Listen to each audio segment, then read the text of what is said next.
Hello everyone, welcome है आप सभी का आज के इस न्यू वीडियो में। कैसे हैं आप सभी? आई होप सभी लोग बहुत अच्छे होंगे और मैं भी ठीक ठाक हूँ। यहाँ पर अभी शाम का टाइम हो रहा था और कल वाले व्लॉग जहाँ पे ख़त्म हुआ था मतलब उसी दिन का ये व्लॉग है। और शाम का टाइम था, यहाँ पर मैं कुछ तैयारियाँ की थी। तो मूंग दाल को मैं भिगो के रखी थी 1 घंटे पहले ही, तो ये अच्छे से फूल गया था। तो इसको मैं अभी अभी धो कर के ले आई हूँ। ये छिलके वाली दाल थी और सोच रही थी आज कुछ बना दूँ, मम्मी का थोड़ा सा मूड चेंज हो जाए। जैसे कि होता है ना, अलग अलग चीज़ें बना के खिलाओ तो अच्छा लगता है। तो मूंग दाल तो बहुत ज़्यादा हेल्दी होती है, इसकी कुछ भी बनाया जा सकता है। तो मैंने सोचा था मैं इसके चीले बनाऊंगी और चीले जैसे कि कम ऑयली होते हैं तो अच्छे लगते हैं खाने में, मतलब साथ ही साथ ये ज़्यादा नुकसानदायक नहीं होता है, ऑयली कम रहता है। लेकिन ना फिर जब सबसे मैं पूछी ना तो फिर चीले खाने का किसी का भी मन नहीं था। और मम्मी का तो सबसे ज़्यादा उनको मतलब पकौड़े वगैरह बहुत पसंद है, जैसे फ्राइड पकौड़े होते हैं ना, फिर वो किसी भी चीज़ के हों तो उनके फेवरेट हैं। तो फिर बाद में ना मैंने प्लान चेंज कर दिया। मैंने सोचा कि अब बना ही रही हूँ तो फिर फ्राई करके ही बना देती हूँ जो उनको पसंद हो, क्योंकि फिर जल्दी जल्दी मैं पकौड़े वगैरह बनाती नहीं हूँ फ्राइड। तो इसीलिए फिर अब यहाँ पर पकौड़े ही बना रही हूँ। और इसी बीच यहाँ पर आम अभी हस्बैंड लेके आए थे, तो इस टाइम पे ना बच्चों को बहुत पसंद आ रहा है। मतलब नई नई कोई भी चीज़ आती है ना तो बच्चों को उस समय बहुत ज़्यादा पसंद आती है। तो वही मैं यहाँ पर आम को छील करके और काट रही थी। और ये वाला जो आम आता है ना, तो ये छील करके और फिर काट के खाने में ज़्यादा अच्छे लगते हैं। इसके बाद मैं लग गई हूँ पकौड़े बनाने के लिए। और मूंग दाल को जब मैं पीसी थी ना तो वो थोड़ा सा ज़्यादा गीला हो गया था। ये मतलब थोड़ा गीला हो ही जाता है, इसमें हल्का सा मैंने पानी डाला था, नहीं तो घूम नहीं रहा था मिक्सी में। तो इसी चक्कर में ना थोड़ा गीला हो गया था। तो मैंने इसमें बस मसाले डाले हैं, थोड़ा सा हींग और हरी मिर्च कूट करके, बस ज़्यादा कुछ भी नहीं मिलाया है।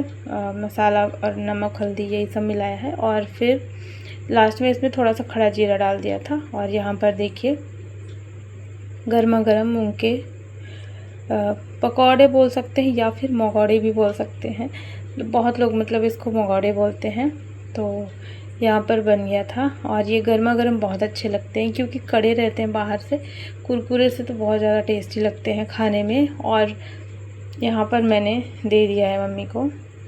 और फिर रात का टाइम था ना तो फिर मैंने बस यही बनाया था, खाना नहीं बनाया था। इसी के बाद सबका पेट भर गया था तो फिर मैंने खाना वगैरह कुछ नहीं बनाया। और अभी मैं मिल रही हूँ अगले दिन सुबह में। तो ये सुबह सुबह का टाइम है, अभी मैं उठी हूँ, अभी 6 बजे हुए हैं। और आज से आरुष की भी छुट्टी शुरू हो गई है और अब समर वेकेशन मतलब स्टार्ट हो गए हैं, दोनों बच्चों की छुट्टियाँ शुरू हो गई हैं।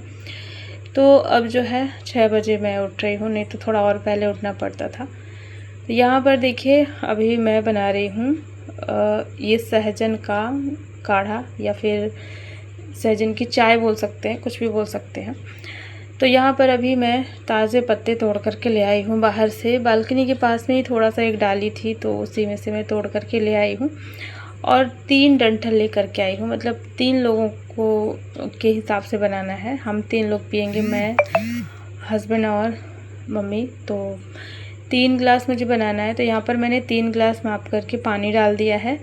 पानी गर्म हो गया तो इस पत्ते को इसमें हाथों से निकाल करके और उसे डाल देंगे। और पत्ते को मैंने पहले धो लिया था पानी से, इसके बाद ही मैं लेकर के आई हूँ। तो यहाँ पर पत्ते को पानी में डाल देना है और गैस की फ्लेम को तेज़ करके रखना है ताकि इसमें जल्दी से उबाल आ जाए। और जैसे ये उबलना स्टार्ट हो जाए तो गैस की फ्लेम को कम कर देना है और फिर इसको 5 से 7 मिनट के लिए अच्छे से उबलने देना है। उबालते टाइम इसको ढक कर के रखना है, इसमें कोई प्लेट वगैरह ढक दें ताकि इसकी जो भाप है ना वो बाहर ना निकले, इसी के अंदर रह जाए। तो इस चीज़ का ध्यान ज़रूर रखना है। और इसी तरीके से इसको 5-7 मिनट के लिए बॉईल कर लेना है। और बॉईल हो जाएगा तो फिर अब हम इसको छानेंगे। तो यहाँ पर अभी मैं इसको छान ले रही हूँ। काफ़ी ज़्यादा गर्म था और सुबह सुबह तो गर्मी भी बहुत ज़्यादा थी, मतलब आजकल गर्मी इतनी ज़्यादा है ना कि पूरे टाइम बस गर्मी ही गर्मी रहती है, सुबह से लेकर के रात तक। तो बहुत ज़्यादा ये जल रहा था, तो मैं इसको बड़े से बर्तन में छान रही हूँ। और क्योंकि ये थोड़ा ज़्यादा मात्रा में है, अगर आप अकेले के लिए बनाएंगे ना तो 1 गिलास तो आराम से ठंडा हो जाएगा। किसी फैले हुए बर्तन में आप अगर निकालेंगे ना, कटोरे वगैरह में, तो वो जल्दी ठंडा हो जाएगा। तो यहाँ पर मैंने बड़े से बर्तन में इसको छान लिया है और देखिए इसका जितना भी पत्ता था ये अलग हो गया है और पानी अलग हो गया है। देख सकते हैं इसका जो कलर है एकदम मेहंदी वाला कलर आया है, जैसे मेहंदी को पानी में घोल देते हैं ना, बिल्कुल वैसे ही कलर आया है। और अब इसको मैं ठंडा करूँगी, तो इसके नीचे ना मैंने फिर नॉर्मल वाला नल का पानी रखा हुआ था दूसरे बर्तन में, उसके ऊपर ये वाला बर्तन रखा था ताकि जल्दी से ठंडा हो जाए। बहुत टाइम लग रहा था ठंडा होने में। और जब ये थोड़ा गुनगुना सा रह गया, मतलब पीने लायक, हल्का सा गुनगुना, मतलब थोड़ा गर्म ही होना चाहिए, तो इसको मैंने निकाल लिया है गिलास में। और अब इसमें डाल देना है नींबू का रस। तो आधा नींबू काटा था मैंने, उसी में से मतलब थोड़ा थोड़ा करके डाल दिया है तीनों में। बहुत ज़्यादा नींबू नहीं डालना है, थोड़ा सा ही। और नींबू से इसका टेस्ट भी बहुत अच्छा आ जाएगा। नींबू का रस जब आप इसमें ऐड करेंगे, साथ ही साथ ये डाइजेशन के लिए भी बहुत अच्छे से काम करेगा। तो इसको ना सुबह सुबह भी इस टाइम पे खाली पेट पीना होता है। तो ये हमारी जो है सहजन की चाय अभी बन गई थी और ये काम इस टाइम पे डेली हो रहा है। सुबह जैसे ही मैं उठती हूँ सबसे पहले बालकनी में जाती हूँ, तो इसको तोड़ करके ले आती हूँ और सबसे पहला जो काम है वो यही चाय बनने के लिए रख देती हूँ। फिर हम तीनों लोग बैठ के पहले तो ये पीते हैं, इसके बाद ही फिर दूसरा काम होता है जो भी होता है। तो बस ये होता है मेरा इस टाइम का रूटीन सुबह सुबह का। और यहाँ पर फिर जब मैं इसको पी रही थी ना, थोड़ा सा ये गर्म था, तो पीते पीते मैंने सब्ज़ी भी काट ली थी, क्योंकि फिर मैंने सोचा सब्ज़ी काट करके रख देती हूँ तो पकती रहेगी, नहीं तो फिर सब्ज़ी बनाने में फिर समय लग जाता है। तो मैंने ना बैठे बैठे गिलकी कट कर ली थी और यहाँ पर अभी रख दिया है, तो ये भी पक जाएगा आराम से। जब तक मैं बाकी दूसरे घर के काम और करूँगी, साफ़ सफाई वगैरह, तब तक जो है सब्ज़ी बन जाएगी और फिर मैं सफाई वगैरह करके और फिर आ जाऊँगी नहा करके। तो फिर रोटियां वगैरह बाद में बनाऊँगी। वैसे अभी बच्चों की छुट्टी है ना, तो बच्चे इतना जल्दी उठते नहीं हैं, और अगर उठ भी गए ना तो उतना जल्दी मतलब नाश्ता इनका होता नहीं है। लगभग 10 बज जाते हैं बच्चों को नाश्ता करने में। तो सुबह सुबह नाश्ते की उतनी ज़्यादा हड़बड़ी नहीं थी। और हम तीनों का, यानी कि घर में जितने बड़े बड़े लोग हैं ना, तीनों का नाश्ता तो अलग ही रहता है, मतलब उसमें सब्ज़ी रोटी ऐड नहीं रहता, तो इस वजह से कोई ज़्यादा टेंशन नहीं थी नाश्ते की। तो यहाँ पर अब मैं आ गई हूँ साफ़ सफाई करने के लिए। तो सबसे पहले ना अभी मैं बेडशीट को चेंज कर दूँगी और इसके बाद मतलब थोड़ा सा अच्छे से साफ़ करूँगी ये सोफ़ा कवर वगैरह निकाल करके। और घर भी इतना जल्दी गंदा हो जाता है ना, जैसे हवा इस टाइम पे बहुत चलती है। डेली आंधी तूफ़ान इतना तेज़ आता है ना कि ऐसा लगता है बहुत तूफ़ान आएगा, बारिश होगी, लेकिन बारिश तो बिल्कुल नहीं होती है। बस आंधी तूफ़ान आता है और फिर थोड़ी देर के बाद वही पूरा घर जो है बहुत गंदा हो जाता है। और जैसे तूफ़ान चला जाता है फिर ना पूरा साफ़ सफाई करने में लग जाओ, बस डेली का यही होता है आजकल। तो वही मैंने जो है यहाँ पर पूरे कवर वगैरह सब निकाल करके अच्छे से झाड़ लिए हैं और वापस से लगा दिया है।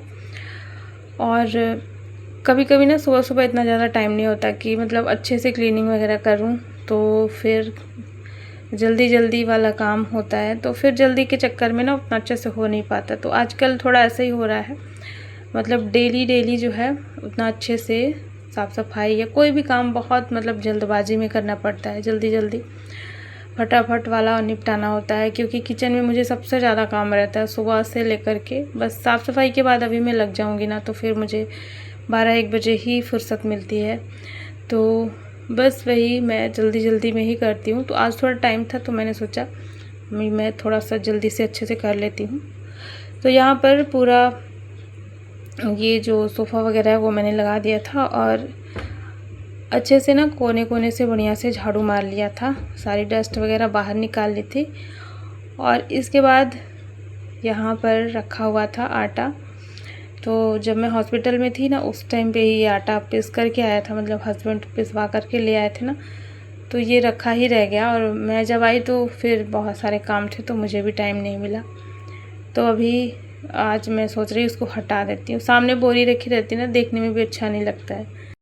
और इसके अलावा जैसे कि टंकी में आटा भरा हुआ था पहले से ही, तो खाली भी नहीं था, इस वजह से भी मैं सोच रही थी थोड़ा सा वो खाली हो जाए तो मैं वापस से उसी में भर दूँगी। तो 1 हफ्ते तो हो गए, मतलब 5-6 दिन तो हो ही गए हैं। तो अभी जो है छोटी छोटी वाली टंकियाँ ये खाली हो चुकी थी, तो मैं इसी को लेकर के आई हूँ। इसी में दबा करके बढ़िया से भर दूँगी।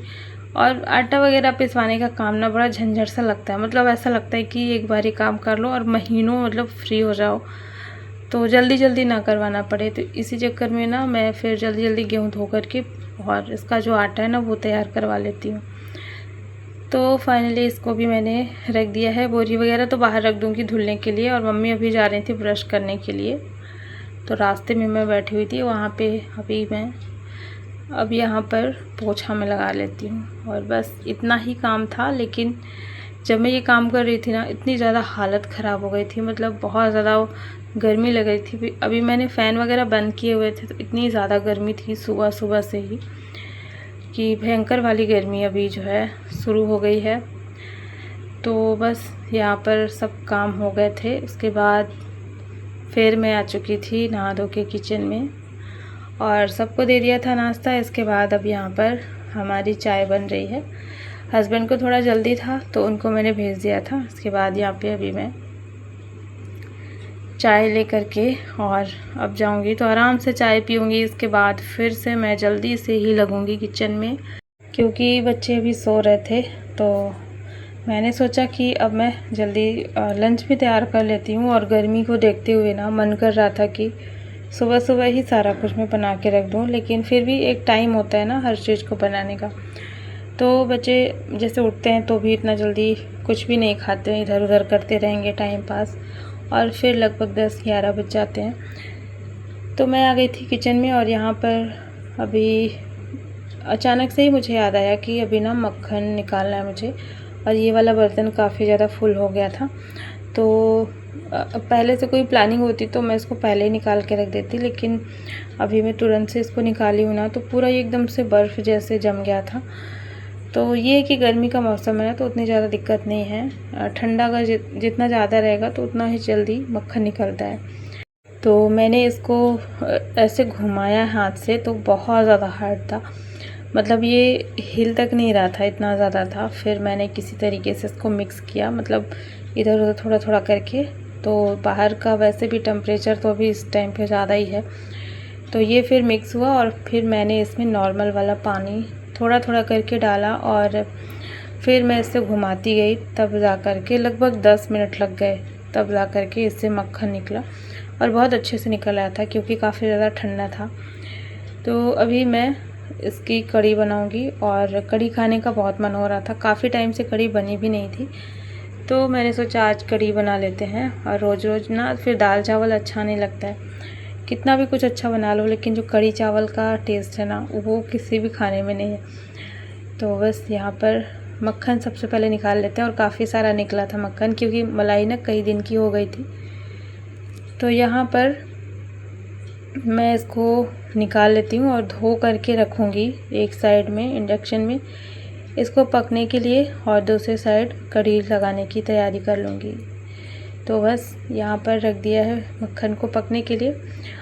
और कढ़ी आज मैं जो बना रही हूँ ना वो मंगौड़े की ही कढ़ी है। जो कल रात में मैंने बनाया था ना वो थोड़े से बच गए थे, तो फिर ये ठंडे अच्छे नहीं लगते हैं खाने में, तो इसकी ना कढ़ी भी बनाई जा सकती है। तो यहाँ पर मैंने वही निकाल के रखे हुए हैं। और सबसे पहले मैं सारा तड़का वगैरह इसमें डाल दूँगी, जीरा, राई, मेथी, हींग और लहसुन और हरी मिर्च, थोड़ा सा करी पत्ता। तो ये सारी चीज़ें इसमें मैं छौंक दूँगी। और फिर जब ये इसका कलर चेंज हो जाएगा तो फिर इसमें डाल देंगे ये मंगौड़े, और इसको डाल करके थोड़ी देर के लिए इसी तेल में फ्राई कर लेना है। मीडियम फ्लेम में हल्का सा फ्राई कर लेंगे ताकि इसमें ना कुरकुरापन मतलब फ्रेश हो जाए ये, क्योंकि ये कल रात का है तो ये थोड़ा सा फ्रेश हो जाए तो खाने में ज़्यादा अच्छा लगे। तो इसको मैंने तेल में थोड़ी देर के लिए भून लिया है, मतलब फ्राई कर लिया है। और फिर इसमें डाल देना है थोड़ा सा पानी। तो ये काफ़ी ज़्यादा हार्ड रहता है, तो इस वजह से मैं इसमें अभी पानी डाल रही हूँ ताकि ये पक जाए। नहीं तो अगर इसमें डायरेक्ट बेसन का घोल ऐड करते ना तो ये बिल्कुल भी नहीं पकता, लास्ट तक हार्ड ही रहता है। तो इसीलिए सबसे पहले मैं इसमें थोड़ा सा पानी डाल दे रही हूँ, जितने में ये मतलब अच्छे से इसके चारों तरफ पानी हो जाए। और थोड़ा सा इसमें डाल देंगे हल्दी पाउडर और इसके बाद इसको उबलने देंगे। जब ये 2 मिनट तक अच्छे से उबल जाएगा तो ये अपने आप ही मतलब पक जाएगा, काफ़ी ज़्यादा सॉफ्ट हो जाता है। तो चेक कर लेंगे थोड़ा सा करछी से कि ये सॉफ्ट हो गया या नहीं। जब ये सॉफ्ट हो जाएगा तो फिर ऊपर से यहाँ पर बेसन का घोल ऐड कर देंगे, जिसमें मैंने बेसन और छाछ को मिक्स कर लिया है। तो इसको ऐड कर देंगे और फिर मैं इसमें थोड़ा सा पानी और डाल दे रही हूँ, थोड़ा सा पतला ही रखेंगे। तो बस यहाँ पर फटाफट से जो कढ़ी है ना वो बन चुकी है। और इस तरीके की कढ़ी ना बहुत कम ही मैं बनाती हूँ, बच्चों को क्योंकि पसंद नहीं आती है। जो बूंदी की कढ़ी होती है ना सिर्फ वही बच्चों को पसंद आती है, इसके अलावा कोई भी कढ़ी बच्चे नहीं खाते हैं। तो आज भी मैंने डरते डरते ही बनाया था, लेकिन ये था कि सुबह मैंने सब्ज़ी जो बनाई थी ना गिलकी की वो रखी हुई है, तो बच्चों के लिए तो हो जाएगा, इसलिए मैं इसको बनाई हूँ। वरना सिर्फ कढ़ी अगर मैं बनाती ना तो ये वाली कभी नहीं बनाती, क्योंकि फिर बच्चे नहीं खाते। तो दूसरा ऑप्शन था मेरे पास। तो यहाँ पर फिर कढ़ी बन गई थी, बहुत टेस्टी बनी थी मकोड़े की कढ़ी। तो बस फिर मैंने रोटियां बनाई और लंच का काम हो गया था। इसके बाद मैंने फटाफट से थोड़े से बचे हुए बर्तन धुल लिए थे, जिसमें लोहे की कढ़ाई वगैरह भी थी, जिसमें मैंने कढ़ी लगाई है ना उसको मैंने निकाल लिया था। और वो सारी कढ़ाई वगैरह सब कुछ मैंने धुल लिया है इसके बाद। और अब घी जो है वो भी थोड़ा सा नॉर्मल हो गया था, तो फिर अब इसको मैं डब्बे में भर के रख देती हूँ छान करके। और 11:30 बजे थे इस टाइम पे और मेरा पूरा काम लगभग हो गया था। और यहाँ पर मुझे लगी थी थोड़ी सी भूख, तो मैंने सोचा अभी वाटरमेलन कट कर लेती हूँ, इसके बाद फिर क्योंकि खाना खाने में काफ़ी ज़्यादा टाइम था। तो बस